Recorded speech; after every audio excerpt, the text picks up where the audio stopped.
Jadi kita ingin mengucapkan terima kasih banyak dan penghargaan setinggi-tingginya kepada Jero Mangku Baudeswene dan tim karena telah berkenan mengikut sertakan Titiang walaupun dalam tanda kutip dengan penuh dengan berbagai keterbatasan, sehingga kesempatan ini merupakan media untuk Titiang dapat sharing dan belajar tentang berbagai hal terkait dengan pengetahuan agama Hindu. Nah, untuk itu Titiang mohon maaf agar dimaklumi adanya. Nah, tapi yang Tiang sampaikan, apa yang Tiang sampaikan pada kesempatan ini tidak lain merupakan summarize atau ringkasan dari apa yang sudah dipaparkan untuk ide Prande pertama, kemudian Tiang tambahkan sedikit dari pengetahuan atau apa yang pernah Tiang baca. Jadi ide Prande sudah memaparkan tadi secara komprehensif tentang Siwa Siddhanta Bali, sebuah identitas kehinduan warisan Nusantara. Kok tidak kelihatan di rumah screen-nya? Yeah. Ya, langsung semuanya dimunculkan. Nah, Titiang mungkin mengambil waktu hanya 35 menit saja karena ini merupakan summarize dari apa yang sudah dipaparkan untuk ide Prande. Nah, sisanya itu nanti kita pakai sesi diskusi dan tanya jawab. Jadi secara etimologi Siwa Siddhanta itu, Siwa artinya siwaisme, Siddhanta artinya kesimpulan. Jadi Siwa Siddhanta tidak lain merupakan kesimpulan akhir atau puncak pemahaman tentang hakikat tertinggi Tuhan yang disebut dengan Siwa. Nah, ide Prande tadi sudah memaparkan, Tiang mengutip kembali, silakan dilanjut kembali untuk screen-nya. Siwa Siddhanta merupakan penganut Weda yang lahir dari agama Brahmana yang terpengaruh oleh ajaran Tantrayana, khususnya Wajrayana. Itu di dalam tulisan ide Prande Gede di halaman 9. Itu jelas sekali sudah disebutkan, genusnya adalah Siwa, spesiesnya adalah Siwa Siddhanta, dan subspesiesnya adalah Siwa Siddhanta Bali. Nah, mengapa Siwa Siddhanta Bali ini sangat termapankan eksistensinya? Nah, itu tidak terlepas dari literatur atau bantuan siar Siwa Tatwa yang memapankannya.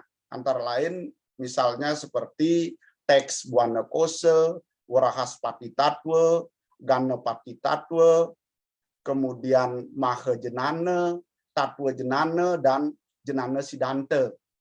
Nah, ketika kita dalami sekarang ringkas apa-apa saja yang termuat, boleh dilanjutkan kembali. Teks Buana Kose memaparkan tentang dua hakikat, Brahma Rahasyam dan Jenana Rahasyam.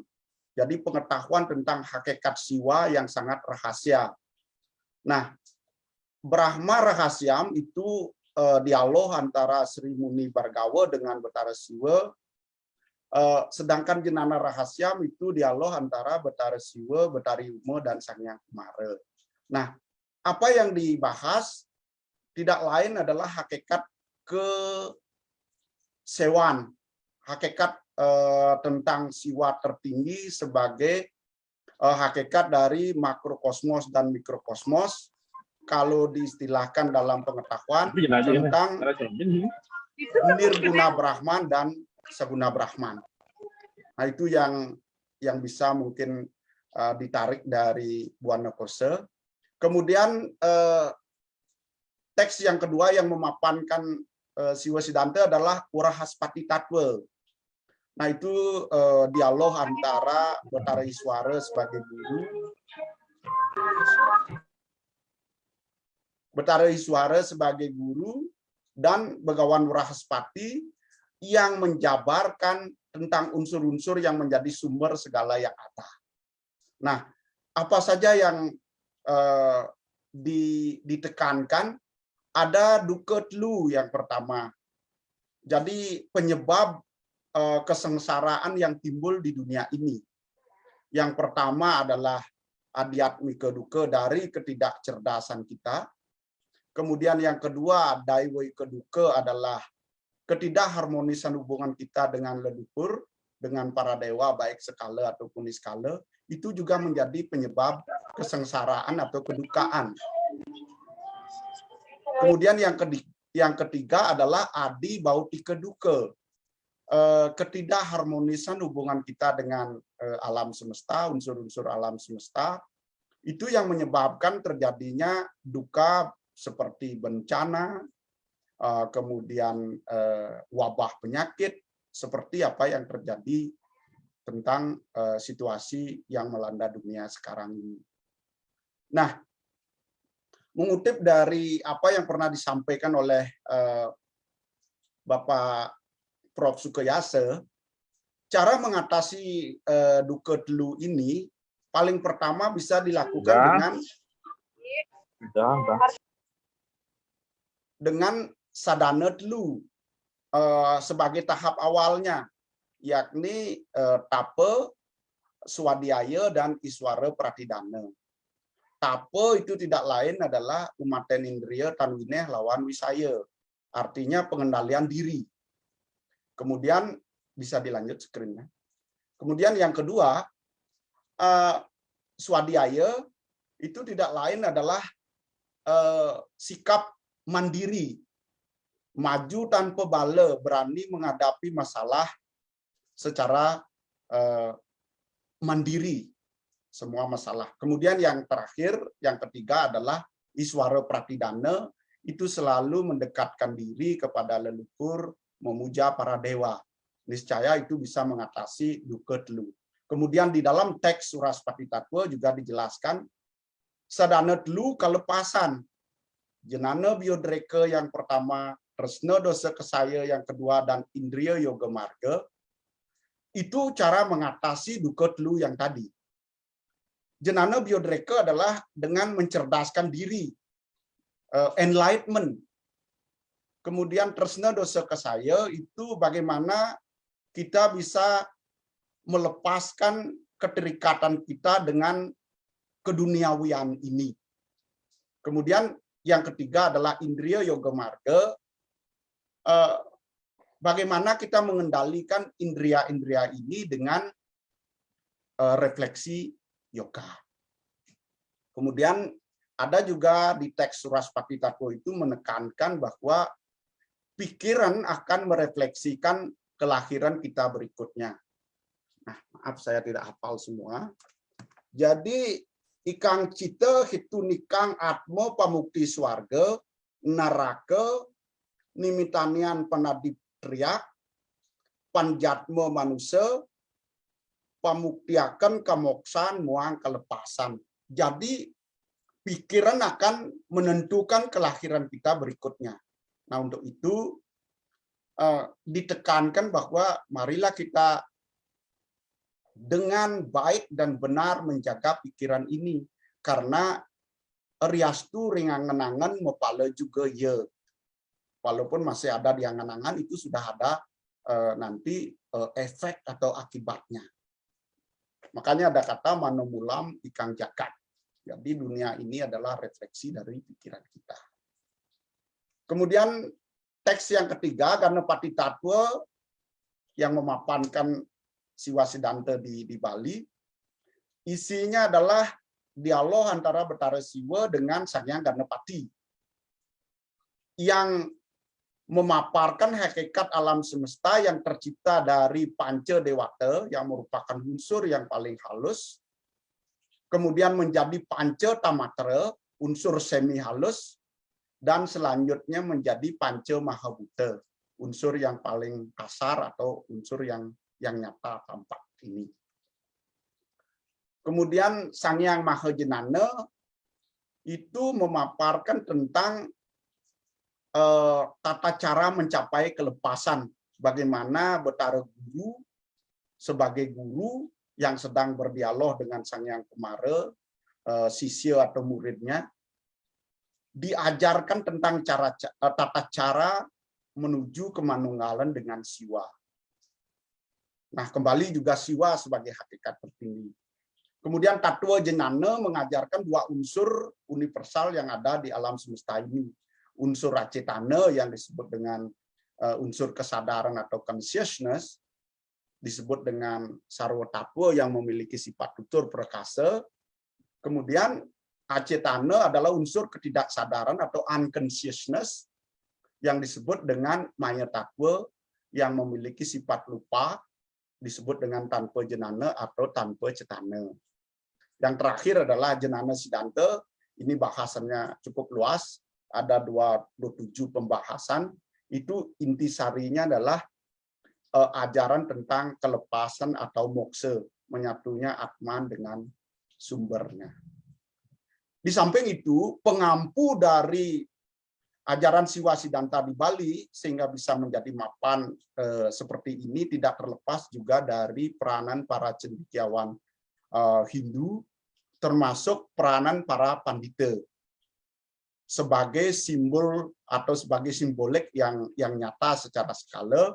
Beliau juga memiliki rambu-rambu atau aturan yang mengkonstruk tata pikir, tata laku, dan tata nilai menurut penjelasan ide Acarya Nanda. Jadi itu ada rambu-rambu atau ada frame yang memberikan atau yang membatasi dari kewenangan mereka, seperti misalnya teks siwa sesana, sila kramani ngaguron-guron, eke pertama, arga patra resi, dasa sila permarta, dharma kepanditan, dharma sesana, indek padisan, resi sesana catur yuga, sesana sang pandita, werti sesana, yoga sedaka, dan masih banyak yang lainnya.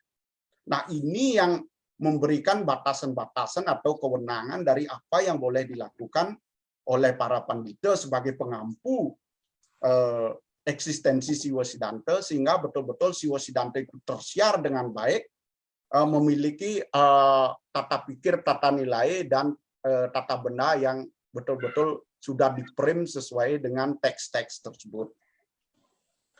Nah, ini sekarang Siwa Siddhanta di Bali adalah berpaham eka-tua, aneka-tua, suwa laksana betara. Nah, ini yang kutip juga dari buku Siwa Siddhanta yang ditulis untuk Uda Prana Gede. Sifat betara siwa itu eka dan aneka. Dibayangkan bersifat siwa tattva. Ia hanya esa, tidak dibayangkan dua atau tiga, ia bersifat esa sebagai siwa karana, sebagai penyebab yang ada. Tiada perbedaan.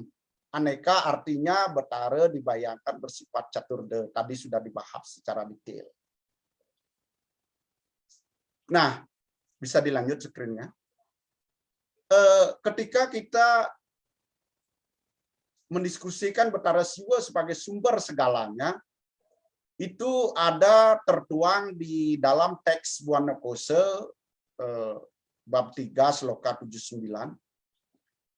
Ikang jagat kabeh setewara jangkama wakil maya swabawanya rupa betara siwa sehanannya ikang rat kabeh iwekasan lina maresira.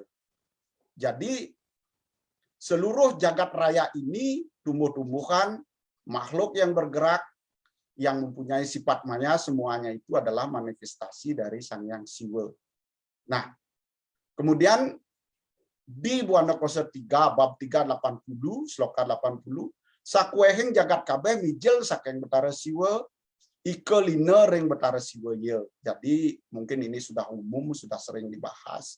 Seluruh alam semesta beserta isinya muncul dari betara siwa dan lenyap kembali kepada betara siwa. Kemudian ketika membilang bahwa betara siwa itu imanen dan transenden, Buana Kosa bab 2 sloka 17 juga menyebutkan betara siwa sira wiyapaka sira suksema tan keneng angen-angen kadiangani akasa kadiangani akasa sira tan kagerahita dening manah uang indriya. Nah,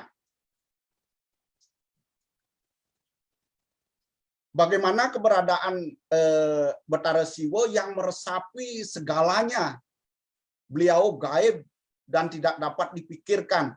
Seperti angkasa, beliau tak terjangkau oleh pikiran dan indera atau indria.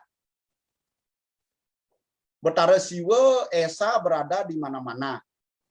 Nah, itu sesuai dengan Rigveda Sukta Rigveda 1 Sukta 46 Sloka 64.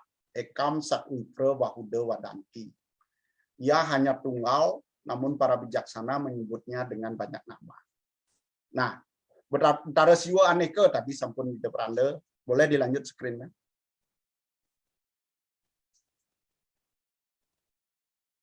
Lanjut lagi. Nah, ini sampun dibahas oleh depan Anda. Silakan dilanjut lagi. Nah, pernyataan-pernyataan tersebut persis seperti apa yang tertuang di Warhaspati Tattva Sloka 14.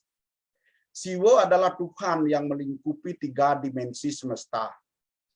Utaprota dan Mani Sutrawat. Nah, kalau kita deskripsikan, beliau adalah Saguna Brahman, Nirsaguna Brahman, dan Nirguna Brahman. Meminjam istilah ide Nabi Acarya Nanda. Nah, beliau bersifat sakala, sakala niskala, dan niskala. Nah, Utaprota Mani Sutrawat di dalam tutur Kediatmikan di Bali disebutkan surup sumurup. Jadi seperti minyak di dalam susu.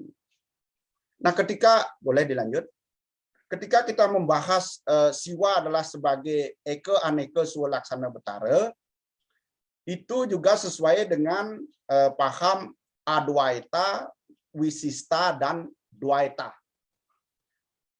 Ketika kita mendeskripsikan paham Adwaita atau non-dualis atau monisme, itu ada di Buana Kosa 2 Sloka 14. Ia te na rupam, na warnam, na rasam, na gandam, na sabdam,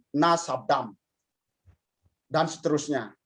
Beliau Dewa Siwa tanpa rupa, tanpa warna, tanpa rasa, dan tanpa bau atau tanpa suara. Nah, itu adalah konsep Adwaita atau non-dualis monisme. Kemudian ketika kita bilang bahwa Dewa Siwa adalah Eka Aneka, Sekala Niskala, Bineka Tunggal Ika, kan itu sesuai seperti apa yang sudah dijabarkan oleh Bapak Gusti tadi di Lontar Sutta Soma. Ruan ikang datu winuwes wara Buddha wiswa bineki rakwa riapan kena parwonosen. Mangkan jinatwa siwa tatwa tunggal bineka tunggalika tanana dharma mangrua. Jadi yang berbeda-beda itu adalah sesungguhnya satu. Kemudian ini juga sangat sesuai dengan apa yang saya kutip dari buku Weda yang ditulis oleh beliau Ida Wedananda halaman 276 tentang Siwa Stawa. Om Namo Siwa Sarwaya, Dewa Dewa ya wai namah, Rudraya buane saya, Siwa Rupa ya wai namah. Artinya, sembah kepada Sang Hyang Siwa, kepada Sang Hyang Sarwa, sembah kepada dewa para dewa, kepada Dewa Rudra penguasa dunia, sembah kepadanya yang berpenampilan penuh kebajikan. Nah, itu tetap masih Eka Aneka. Kemudian dipuja Siwa Samuha juga masih di dalam buku yang sama halaman 290. Om Siwa Bumi, Siwa Toyam, Siwa Tejah Sameranah, Siwa Cakasyam Iti Utam, Sada Siwa Namo-Nama. Jadi bumi adalah Dewa Siwa, air adalah Dewa Siwa, api dan angin adalah Dewa Siwa, dan langit adalah Dewa Siwa, sebagaimana dikatakan hamba menyembah Dewa Siwa abadi. Jadi beliau merasuk dalam ciptaannya dan berada di luar ciptaannya. Arjuna Wiwaha 10 Sloka 2 juga mengatakan Wiapi wiapaka sarining paramotatwa durlaba kita.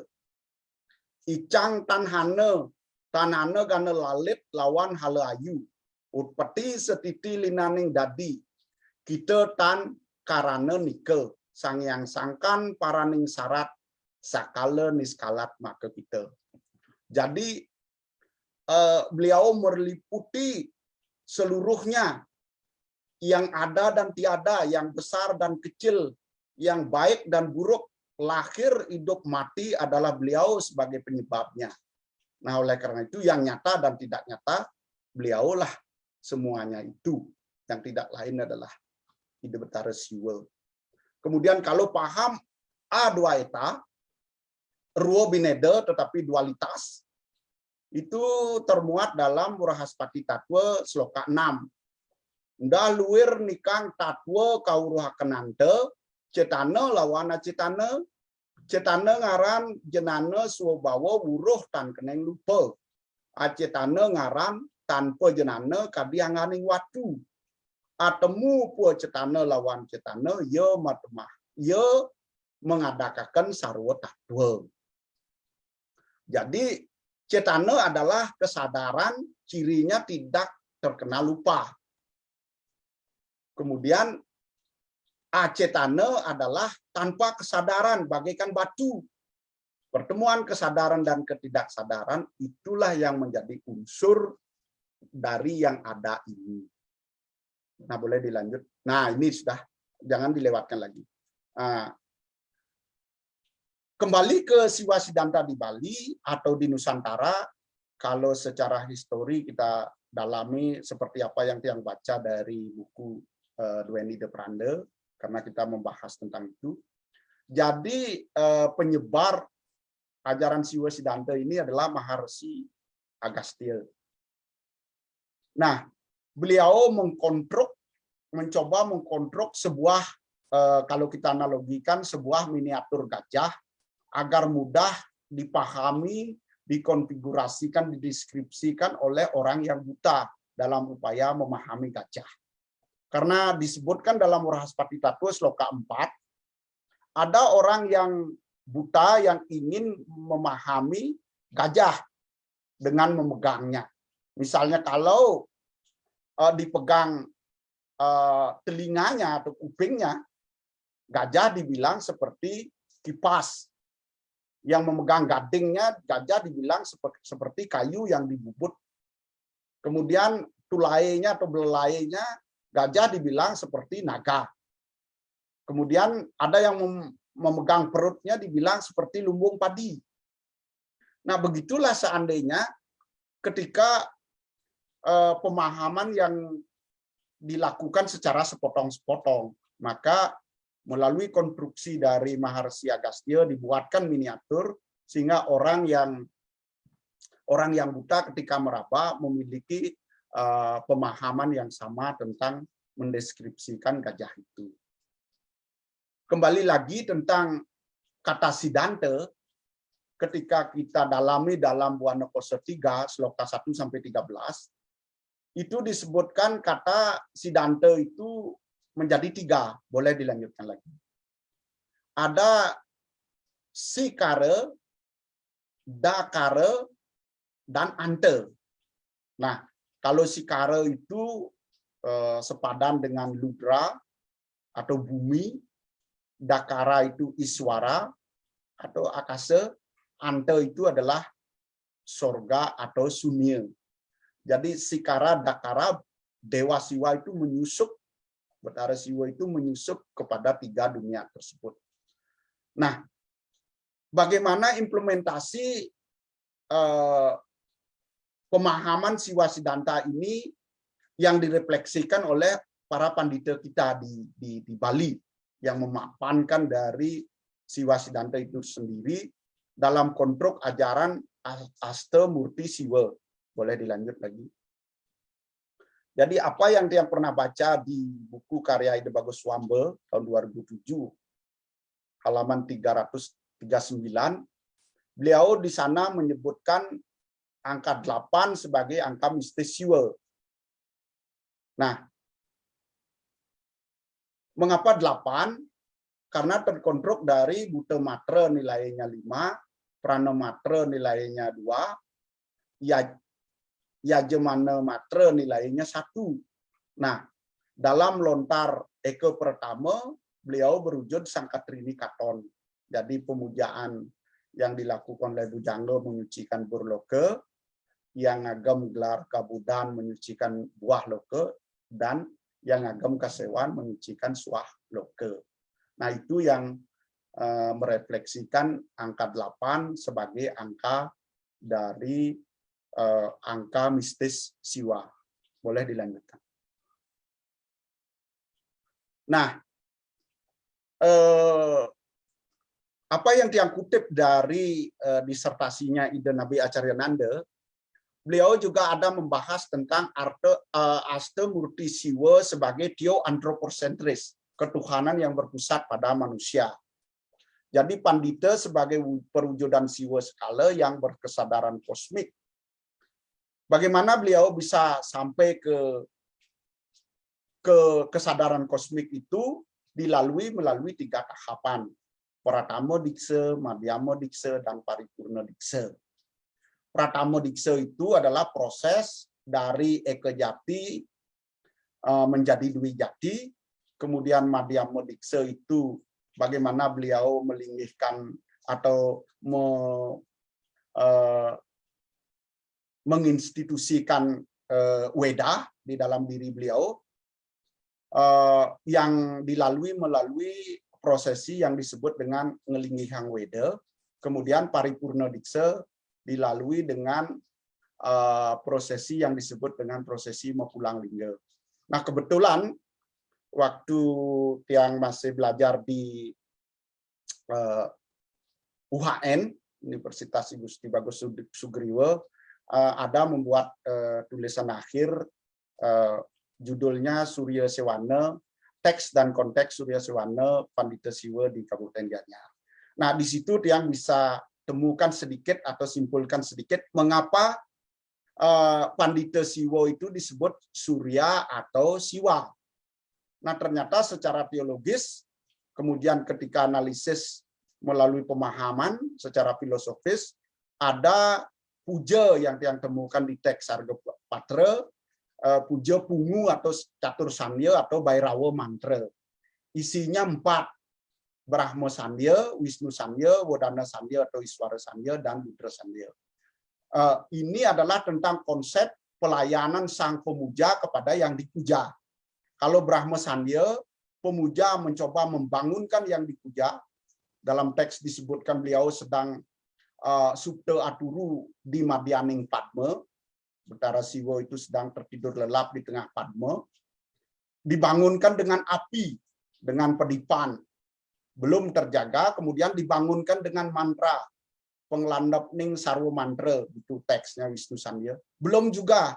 Kemudian selanjutnya Wadana Sandya, baru yang dipuja terjaga, sampai akhirnya yang keempat pada saat prosesi pemujaan Ludra Sandya itu, yang dipuja mengagumi pemujanya. Ketika yang dipuja mengagumi pemujanya lebur menjadi satu, nah artinya itu pelayanan yang menjadikan sang pelayan itu sendiri lebur dengan yang dilayani. Sehingga secara teologis, ide Pandita Siwa dengan berbagai sebutan namanya itu bisa disebut Siwa atau Surya. Nah, dalam konstruk kepanditan, Ida Carya mungkin sudah sangat berpanjang lebar menjelaskan ini, mungkin dia hanya menyampaikan sepintas sesuai dengan apa yang dia pahami. Nah, sama dengan konsep Caturda tadi juga, itu segitiga ini biasanya diupayakan ketika beliau asalin sarira melalui proses Dagdik Karana, Amerti Karana, dan Siwi Karana. Itu berwujud Wiswa atau angka 3. Kemudian ketika beliau ngarcana nguncarang pegangan, itu dalam konstruknya adalah segi 4 kabodan. Kemudian ketika beliau Mabusana Agung, ngerangsuk Sang Hyang Catur Dasa Siwa, beliau adalah Kasewan. Nah, inilah yang sangat sering sudah disampaikan untuk Acarya, karena kebetulan kita menyinggung Siwa Siddhanta, Tiang juga mencoba karena kebetulan sempat membaca juga. Oke, boleh dilanjut.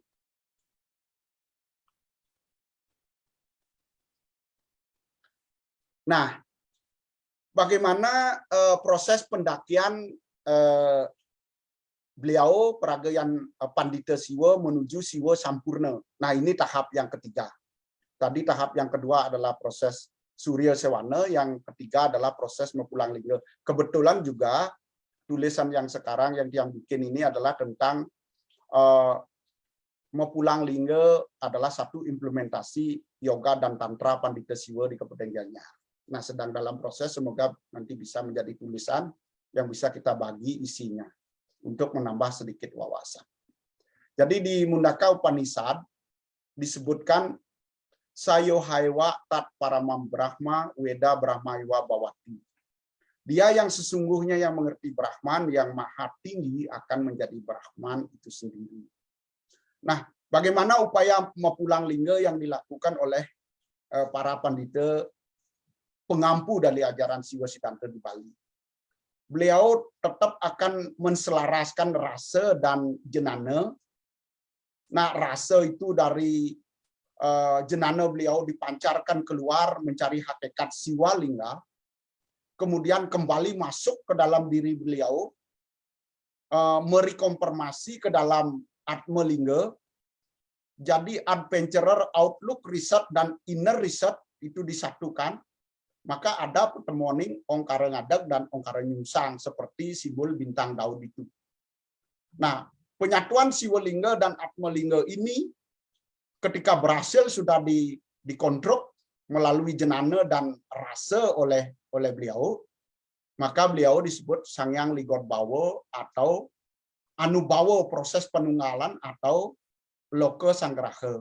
Beliau itu tidak lagi sebagai antena atau gardu atau sumber energi, bahkan beliau itu adalah semesta itu sendiri. Artinya seperti apa? Ketika beliau mepuja pada saat Mepulang Lingga, itu tidak lain adalah refleksi teknologi metafisik yang dilakukan oleh Pandita Nabe untuk mentransfer energi metafisik kepada seorang diksita atau sisianya dalam proses Mepulang Lingga sebagai bukti bahwa seorang sisya telah mencapai pemenuhan atas belajar secara aguron-guron kepada nabinya. Nabi yang mepuja dumun untuk mentransfer energi metafisik ini dalam proses Mepulang Lingga untuk menjadi Sangyang Ligot Bawa itu sendiri. Sehingga sang sisya layak untuk melakukan harmonisasi Buana Agung dan Buana Alit baik skala maupun niskala. Ini juga sepintas nanti yang akan menjadi pembahasan di dalam tulisan Titiang. Nah, kebetulan juga ada keterkaitannya dengan Siwa Siddhanta, maka Titiang sampaikan sebagai sedikit pengetahuan. Boleh dilanjut? Nah, sekarang ketika kita kerucutkan dengan, boleh dilanjut lagi? Nah, ketika kita kerucutkan dengan Siwa Siddhanta di Bali,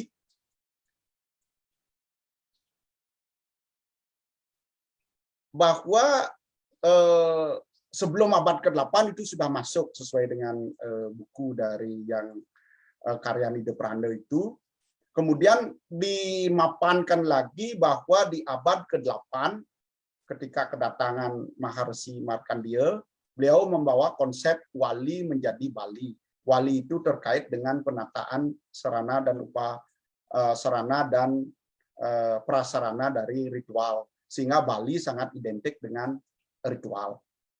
Kemudian Empu Kuturan di abad ke-11 dengan konsep Trikayangan atau Kayangan 3. Kemudian Dangyang Dwi Jendra di abad 15. Beliau membawa konsep Tripurusa. Jadi Tuhan dalam dimensi vertikal. Sedangkan Empu Kuturan adalah konsep Trimurti dalam dimensi horizontal. Nah, di mana perbedaan Siwa Siddhanta Bali dengan babonnya Siwa Siddhanta di India yang pernah juga yang sedikit baca. Kalau Brahma, Wisnu, Siwa yang di India itu sungguh sangat terpisah. Jadi tidak ada keterkaitannya. Tetapi kalau Brahma, Wisnu, Iswara di Bali, saat beliau dalam keadaan santa atau tenang, maka beliau adalah sebagai pencipta dan pemelihara. Ketika Brahma, Wisnu, Ludra dalam konstruksi kroda atau murka, maka beliau sebagai pelebur. Itu sudah jelas juga dipaparkan di Buana Kose bab 3 sloka 76. Nah, sekarang mensummarize atau menyimpulkan Napi Sanekodar untuk Ida Prana Gede tadi. Jadi Siwa Siddhanta di Bali tidak lain merupakan sinkritisme atau anyaman atau perpaduan harmonisasi 9 sekte yang ada di Bali. Siwa Siddhanta, Pasupati, Bhairawa, Vaisnava, Brahma, Resi, Bodha atau Sugata, Sora, dan Ganapati. Itu ditambah lagi dengan 5 sekte yang lainnya. Cuman yang sangat sering muncul di tulisan-tulisan adalah 9 sekte ini. Ya, boleh dilanjut.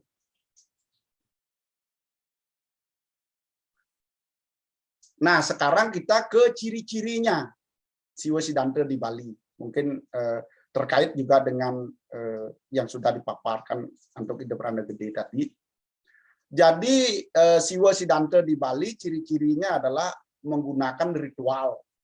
Terbukti dengan Pancayatnya masih konsisten dilaksanakan di berbagai tempat di Bali.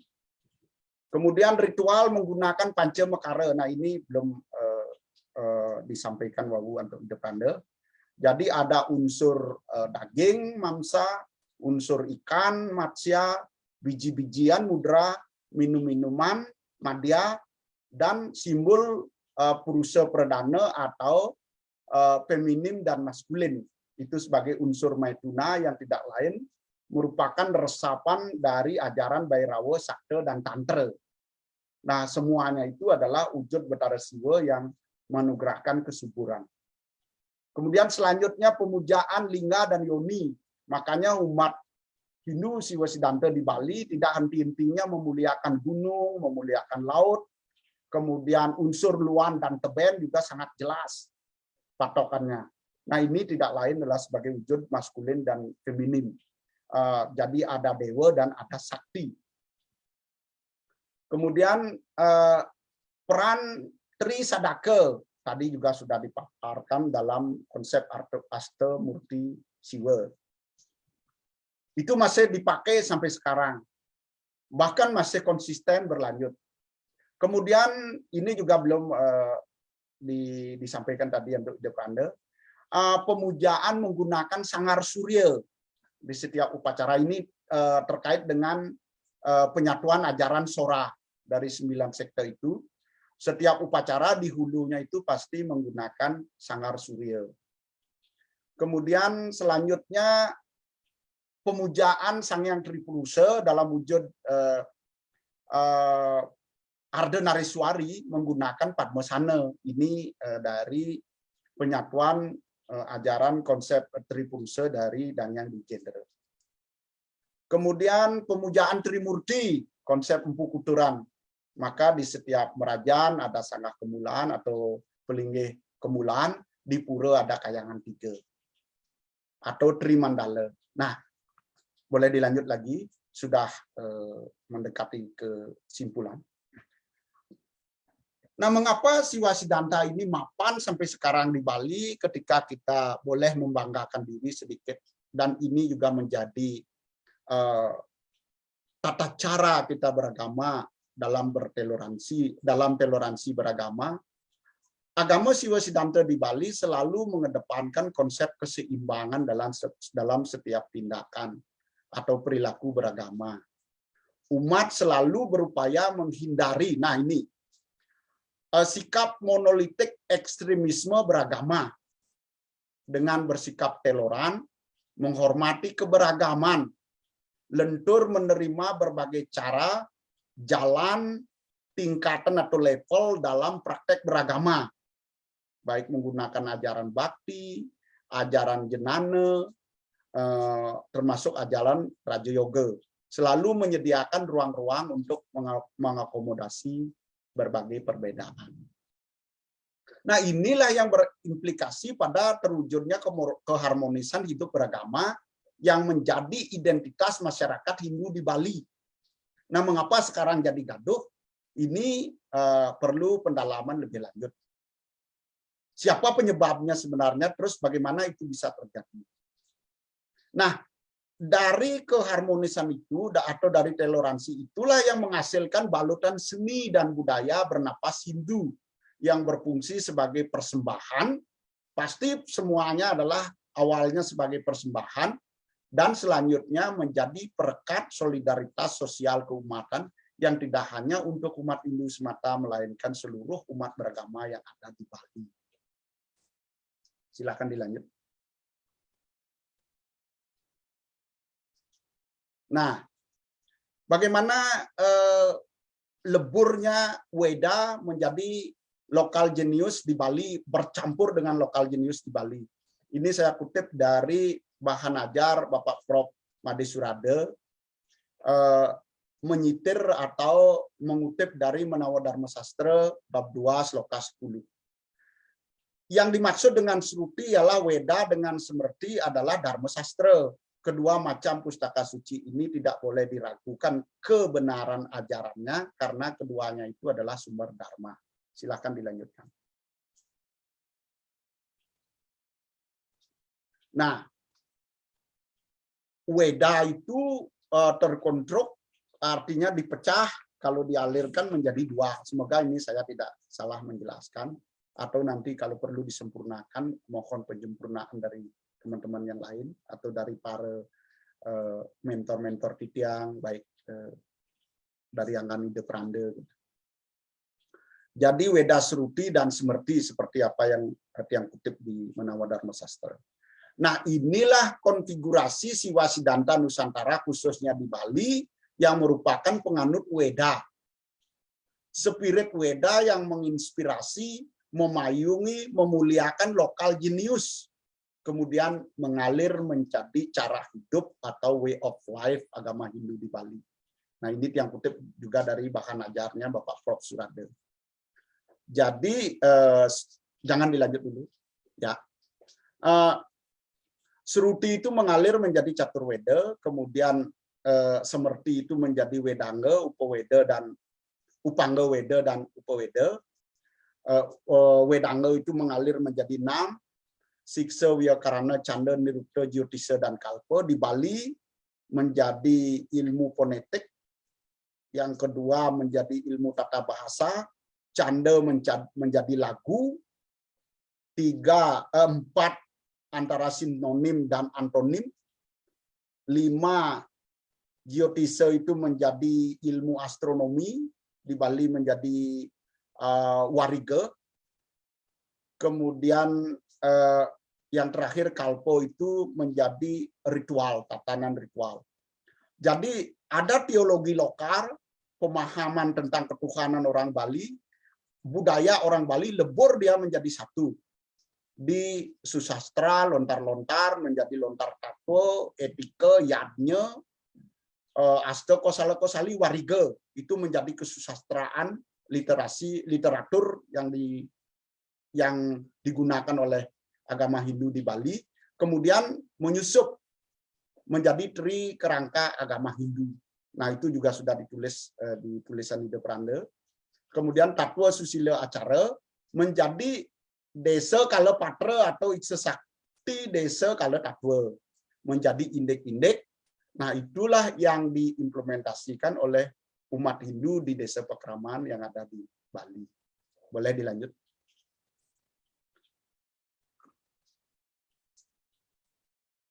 Nah, Siwa Siddhanta Nusantara, khususnya Bali, tidak lain adalah merupakan akulturasi, anyaman, sinkritisme atau sublimasi 9 sekte yang secara umum, ditambah 5 sekte yang tadi sudah dijelaskan juga tadi.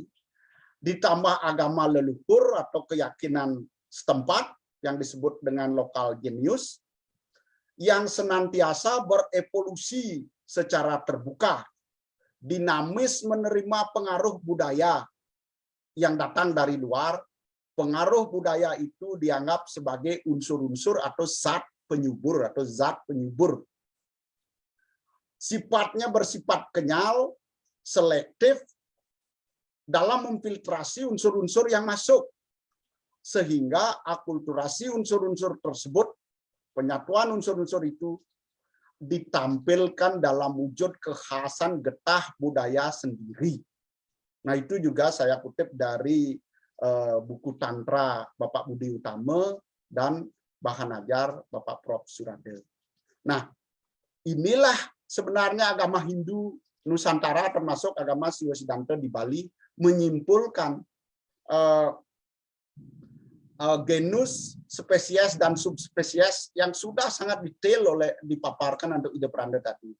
Agama Hindu di Nusantara itu adalah percampuran atau sinkretisme. Ada agama leluhur, ada agama Siwa Siddhanta yang datang dari India menjadi agama Hindu Indonesia. Kemudian deklarasinya kental dipengaruhi oleh ajaran Siwa Siddhanta, itu terus-menerus berevolusi secara berkelanjutan dan terbuka secara religius dan filosofis. Kemudian sosiokultural Nusantara khususnya Bali menjadi pelaksanaannya.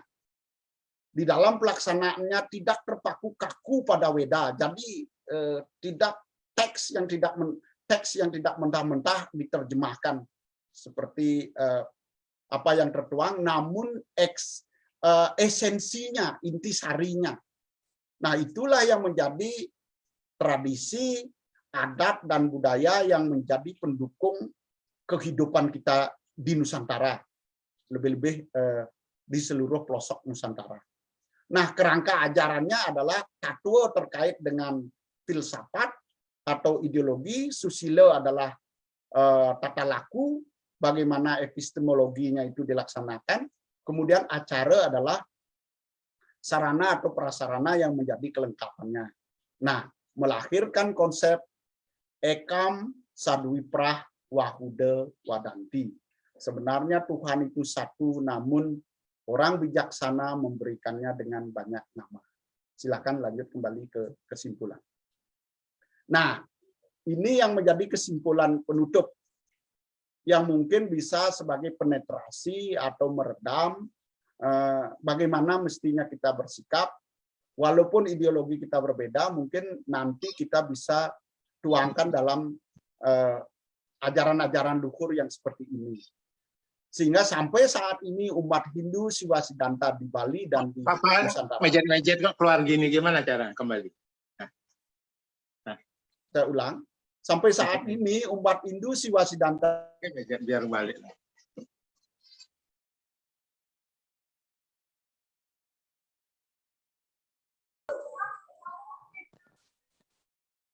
Terus mute Pak.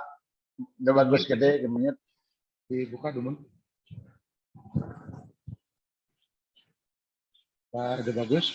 Ampura. Nah,